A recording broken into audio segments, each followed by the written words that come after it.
Long before the raft of high-profile Fred Rogers documentaries, biopics, books, and remembrances, author Amy Hollingsworth's The Simple Faith of Mr. Rogers was the lone mainstream tome to explore the connections between his upbringing, faith, and luminous career. When Chris and I began making Mr. Rogers and Me, Amy's book was our North Star. It lit the way towards connecting faith, values, history, psychology, socioeconomics, and media in a clear, concise, and deeply moving way. And we hope to do the same. When we began shooting Mr. Rogers and Me, Amy was our very first interview. Amy, her husband Jeff, son Jonathan, and daughter Emily welcomed us and our 3-light setup right into their living room. There was a deli tray, and there was a fire in the fire pit. Amy's segment is critical in the film, transitioning the viewer from broad-stroke Wikipedia entries overlaid with big-picture concepts to something steeped in specificity, cause and effect, genetics, psychology, practice. Amy became more than a sounding board for my understanding of Fred Rogers' life, faith, and career. She became a sounding board for my understanding of my life, faith, and career. Because, as with reading her books, talking with Amy has a tendency to open one's aperture on the world, seen and unseen, just a little bit. Her synthesis of theology, psychology, literature, and the human condition always has something major to offer the head and the heart. And though she joined us for screenings at the Heartland Film Festival in Indianapolis, a Montessori convention in Dallas, and the Museum in Washington, D.C., where she bonded with Susan Stamberg over a few grammatical bugs in my voiceover, it had been a few years since Amy and I had spoken in person. Now, she topped our list of potential guests for this show, but when I emailed Amy, she was dubious. She was worried that she had little to offer in the face of this unyielding pandemic. But when we connected for a brief pre-production call, we picked up right where we left off, and it was apparent to me in just seconds that Amy had plenty to offer, as always. So we began our conversation naturally by remembering who had loved her into being, and went on to discuss the value of counting paper clips and the imperative to cultivate an eye for the glimmer. You know, it's funny because I knew you were going to ask me who loved me into being, and my first thought was not the home. I'm not saying that my parents weren't nurturing or good parents. I'm saying that when I think about the people who loved me into being, they were teachers. That's where I found most of my meaning growing up, was through academics and through the oversight of teachers who took a very personal interest in me. They saw your work and their eyes got wide and they leaned in. I had a 6th grade teacher, Miss O'Connell, who I think was the first person who said, "You're a writer." And even though I loved words, I remember when I was in 2nd grade, I heard poetry read aloud for the first time. And I thought there was such meaning in the cadence, and it evoked such emotion that I started writing like before I got off the school bus that day. So I knew I wanted to be a writer pretty young, but to have a teacher say, "Yes, you're right, you are a writer and your words are important." She was really, in my formative years, she was really important. I'm not saying my household growing up or my parents were important. I think for kids, it sometimes has to be some kind of activation outside of the home. Right. That sort of gives you meaning or points you in the right direction. So that was in 6th grade. And then I also had a teacher in high school, and I'm not sure I would say he loved me into being. He sort of hated me into being, because that was Letters from the Closet. So that was a much more complex relationship. But again, he nurtured my writing and said, "Yes, this is what you're supposed to do. You're supposed to use words to hopefully impact the world around you." What were you reading that really lit you up? The words, the writers, the stories, the passages, the books. It's funny because my high school English teacher used to say, "You read all the right people, but you'd never slow down to really distill." And he was concerned that I would never be a writer because I never slowed down long enough to really be a reflective person. Then, of course, the other person who loved me into being was Fred Rogers. And that's what I learned in a very dramatic way from him, is how to slow down and take time and reflect. So with the help of Fred Rogers, I was able to prove my English teacher wrong. When I did the audiobook for The Simple Faith of Mr. Rogers, the audio engineer was listening to me, and he was listening to what I was saying. And he said, there's some deep insights in this book, but I'm looking at you and I can tell you're sort of a type A kind of go, go, go personality. I'm just wondering, he points to me, how did she come up with this? Which is funny because part of the answer is, well, Fred Rogers' influence in my life is one of the reasons that I slowed down and learned to reflect. And maybe some of that is just maturity and getting older and realizing how essential the examined life is. How assertively or actively did you try and create process around, okay, I need to figure out how to do that? Or was it unconscious and over time?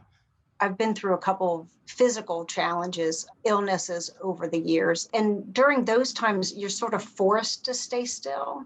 And it's really interesting because the first time I met Fred, he was filming a series of programs on fast and slow. Mm-hmm. And I had already decided to ask him, what is it about your program that you encourage people to slow down and to take time? Like, I know that's purposeful. What's the catalyst behind that? And his answers, he said, for me, I need to be myself. Long pause, right? And I've never been a hyperactive, run around kind of person. And the greatest gift you can give another person is the gift of an honest adult in that person's life. And so he said, for me, being quiet and slow is being myself. And that is my gift. So here we are, we're sitting across from each other. The first question I ask him, and he says, I've never been a hyperactive, run around kind of person. Well, guess who he's looking at? A hyperactive, run around kind of person, right? And so I think at the time I thought, oh, isn't that nice? He's kind of drawing a line between our two personalities. But over the years, the more I got to know him, we started writing letters and the calls, and I went back to visit him. I realized that he was modeling for me a different way to live.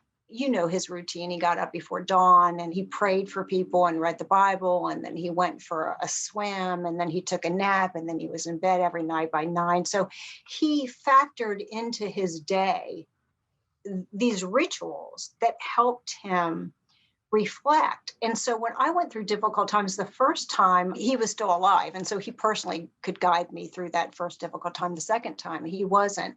I think what I learned was that I had to have those times in my own lifetimes of reflection and meditation. I had to develop my own rituals, whether they were yoga or prayer or meditation, silent prayer, to stave off hitting brick walls. I think really what he was doing is he was showing me a better way. The conclusion that I've come to through my friendship with Fred Rogers is, in order to go deep, you have to go slow. I wonder if you could share some rituals you have around, let's just say, your work-life balance, how you try and keep yourself steady amidst, the onslaught of things. It's harder these days, right?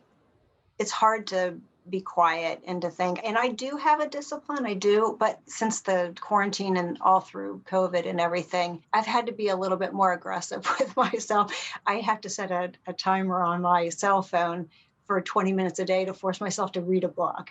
We're pulled in by television and the news and social media and the internet. And so I have to actually set a timer to make myself open a paper book and read it, because I think that is a different experience. Or I'll set my timer for 20 minutes and try to have silent prayer. I don't verbally say anything, but even just to quiet my mind for 20 minutes is hard. So when I say silent prayer, there's still a lot of things going on in my head, but at least I'm trying. And walking, exercise, reading, meditating, yoga, all those kind of things that I think I've learned over the years. They can prevent difficult times, or they can help you through difficult times.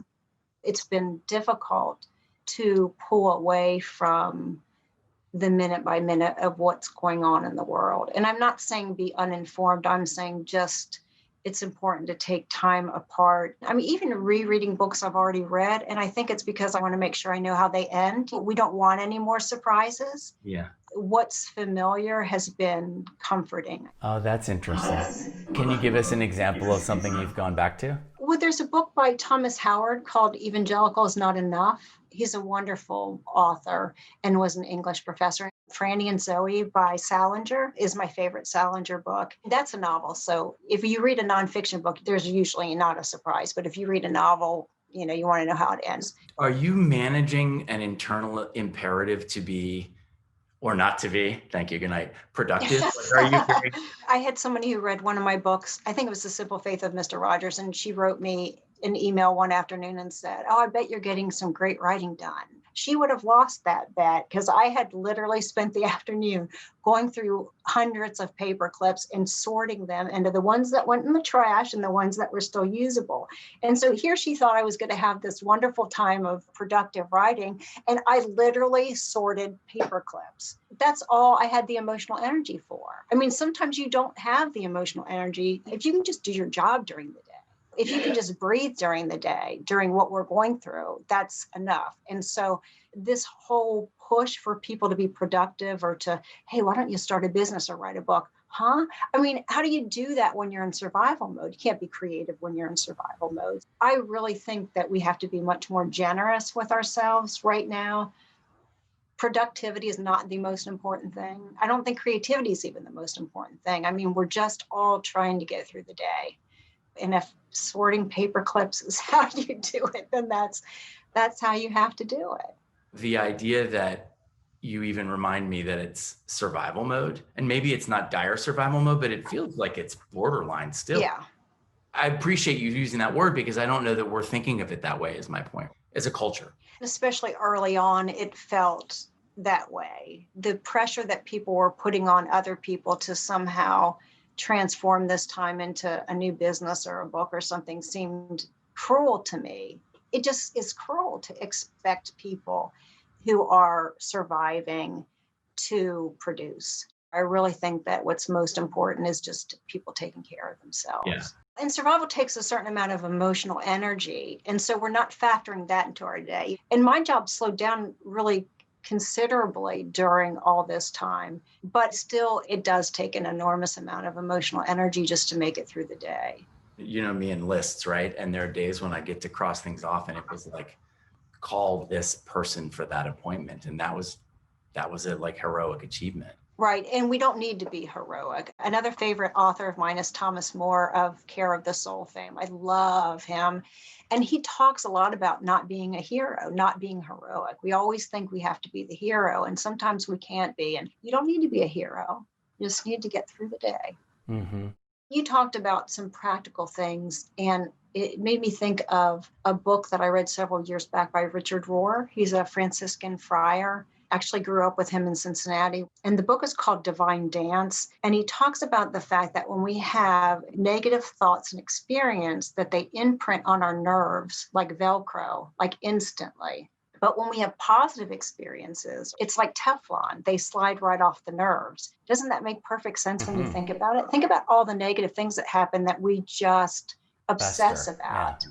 They imprint instantly without us doing anything. And yet the positive things, whether it's gratitude or appreciation, you have to consciously think about that thing for 15 seconds for it to imprint. So it makes perfect sense then that we have to actually dwell on something for 15 seconds before it imprints on our nerves. And so he was making a case in the book for contemplation and reflection and everything like that. And I've tried it the last couple of days, like some fleeting thing will happen and I'll go, that was nice. And I go, wait, give it 15 seconds, Amy.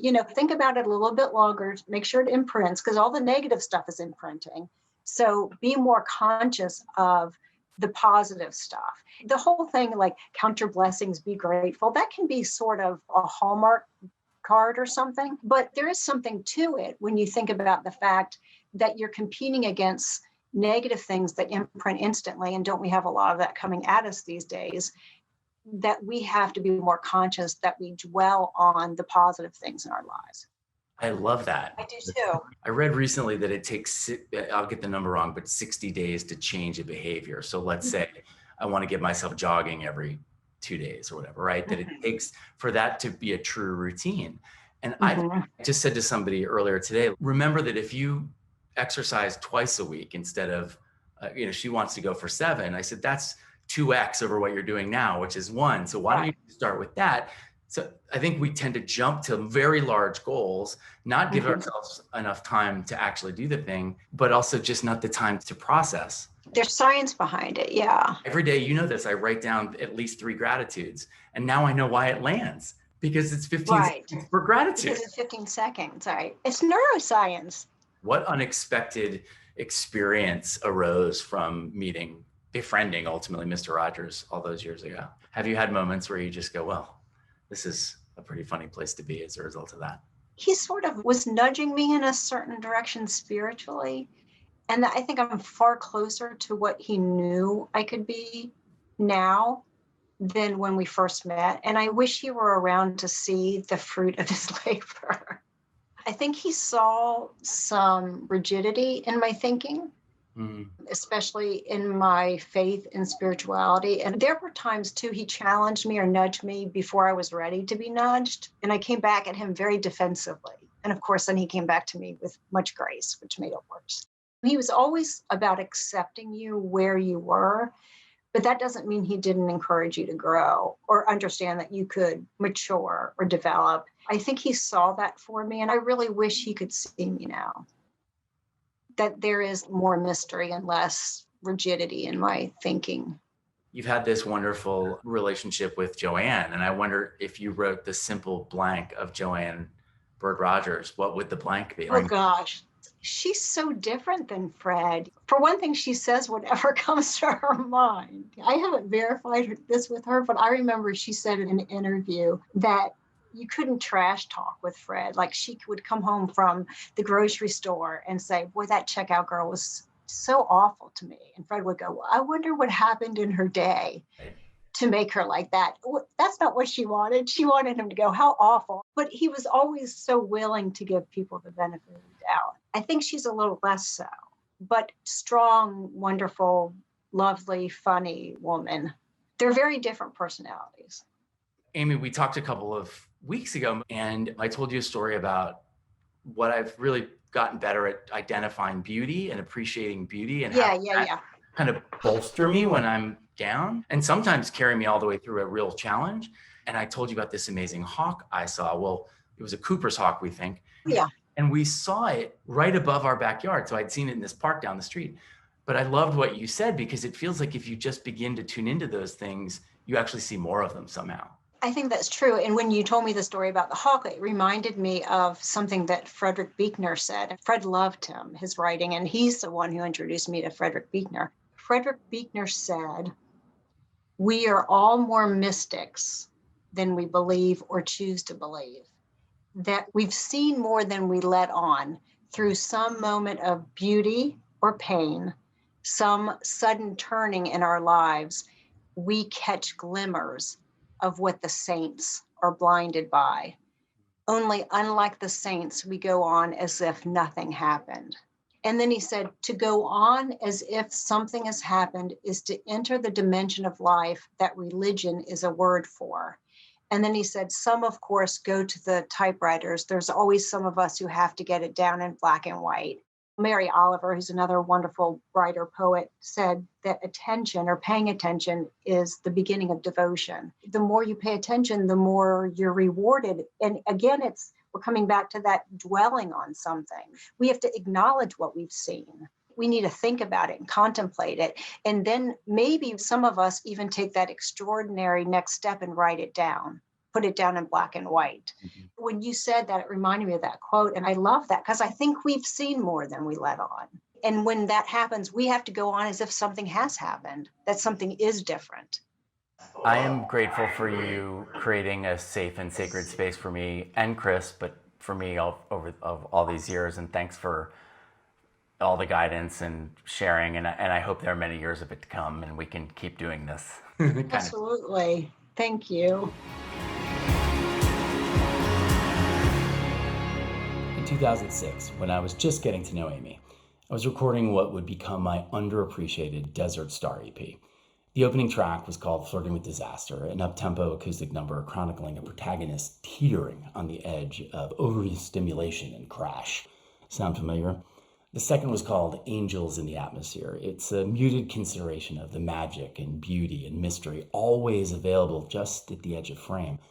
But I was ambivalent about the chorus. It goes like this. There are angels in the atmosphere, and the sky opens up when you're near, and the air grows heavy with light, and you say, glory, I'm alive. It had come to me unconsciously, like most song lyrics, but was way more than corny, and it was biblical. But Amy loved it and encouraged me to belt it out with confidence. A few weeks ago, as we caught up prior to our shoot, I reminded Amy of the lyric and told her how I've spent so much of the pandemic flummoxed by the duality of it all, the beauty in slowing down the day-to-day, the horror of the ongoing loss, the magic in my found time with the family, my anxiety around our safety. And I asked Amy what glory means. It's nuanced, she said, and awesome. In the Bible, glory describes the manifestation of God's presence as perceived by humans. In Greek, it means the condition of brightness or radiance, but in Hebrew, heaviness or burden. I stopped dead in my tracks, flummoxed, once again, lightness and weight simultaneously. Saturday morning, as I sat in the living room reading the New York Times, I looked up to spot the sun shining through the window. I paused and counted to 15, snapped a photo, and sent Amy a pic. Glorious indeed, she said. I'm alive.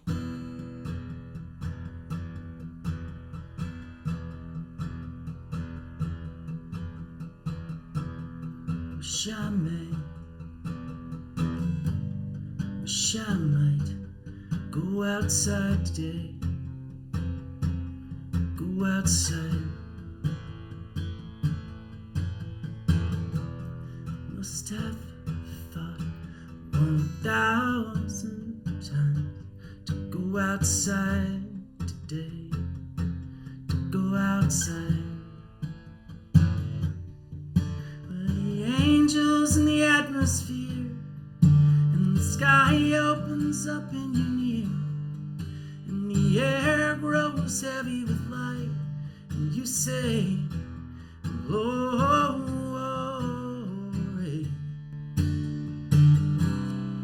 I'm alive.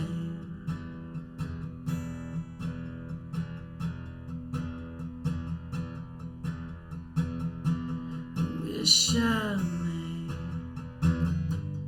Hope I find the great divide today. Yeah, the great divide. Must have thought 1,000 times. Great divide today. The great divide. Where the angels in the atmosphere, and the sky opens up and you're near, and the air grows heavy with light, and you say, glory.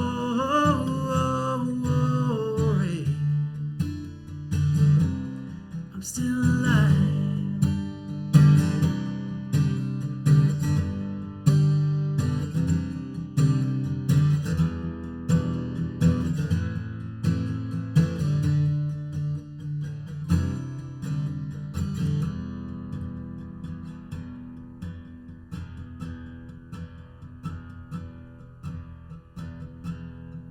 Hope I may, I hope I might go outside today.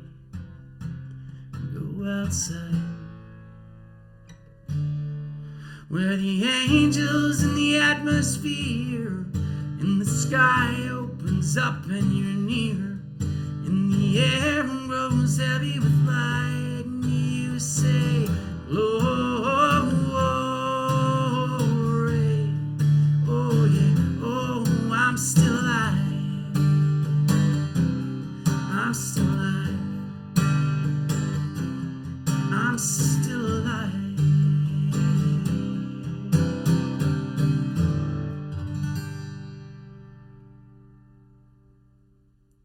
Friends and Neighbors is brought to you by 5 Pioneer Shag Brown Ale. Geez, that's great beer. Friends and Neighbors is a Wagner Brothers production. Watch on Facebook and YouTube, listen on Apple Podcasts, and subscribe to the newsletter at friendsandneighborsshow.com.